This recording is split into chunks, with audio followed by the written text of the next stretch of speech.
Uummanni Pershaadhaa kun hin dandamne. Uummanni Iraan hin dandamne jechuudha. Uummata addaati. Uummata qaroomina guutuu qaban jechuudha. Wal duraa duubaan jenereeshina san qabanii jenereeshina barate. Wallaalaa hin qaban jechuudha.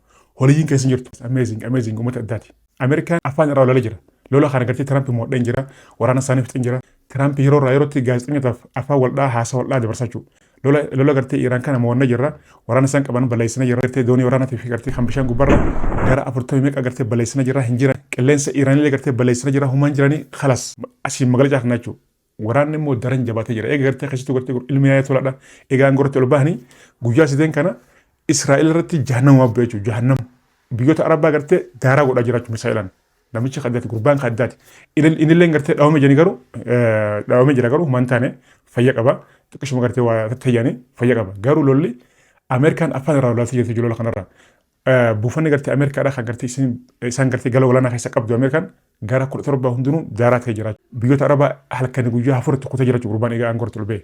Guyyuma lameen kana guyyaa sadeen kana jechuudha. Iraan hin danda'amne akkasuma jennu Ameerikaan hanga hin deemetti Ameerikaa fi Israa'el halkanii fi guyyaa Iraan dhaawaa jiran gartee tooftaa garaagaraa baafatanii dhaawaa jiran garuu hin danda'amne.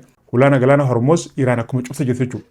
Bakka daldala gartee meeshaa daldalaatii fi xaa'oodhaa fi gaaza garaagaraa gartee ittiin dabarfattu Iraan cuftee jirti. Kana dura Tiraamp gartee yoo gartee dirqama ta'e nuti gartee doonii gartee karaa san dabraniif waraana goonee waraanaan gartee ajjabnee ni dabarsinaa jee tana dura.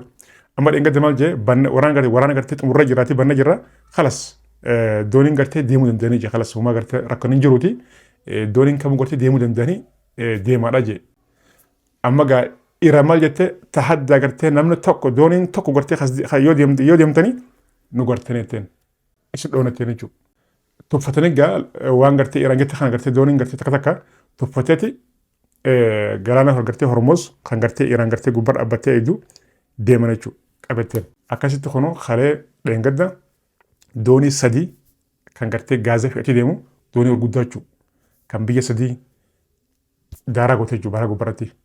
Ameerikaan mataan isaa doonii Abrahaam Linkan kan jedhamu guddicha gartee ittiin dhaadatu kan gartee yeroo tokkotti xiyyaarri kumatama gartee xiyyaarri lola kumatama irraa ka'u galaana Iraan irraa kiiloomeetira 1000 ol fageessa dhaabee jiraachuu sodaadhaaf.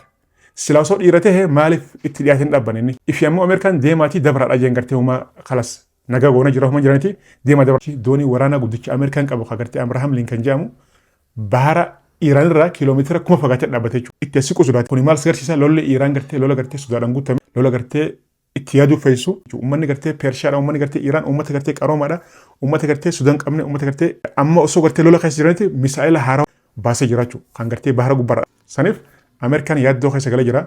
Israa'el ammoo dabalata meeshaa waraanaa barbaachisateeti meeshaa waraanaa buusaaf jiran jechuudha. Lolli kun gartee lola addaati. Dabalataan hoogganaan Iraan mariidhaaf waasii lafa haa jiraachuu tokko farratti qabeenya gartee badee Ameerikaan nuuf hafuu qaba.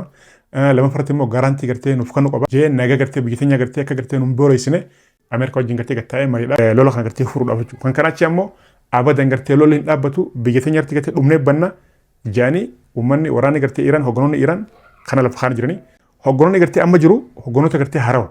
Hoogganoonni gartee duraan gartee yaada tolaa wajjin faan duran guutuun gartee dhumanii jiran jechuudha. Uummanni Iraan uummata gartee baratanii jenereeshina gartee walaala hin qabanii guutuun kabarate hoogganoonni gartee kan ammaa jirus dhumullee kan gartee ol bahu daran gartee warra barate.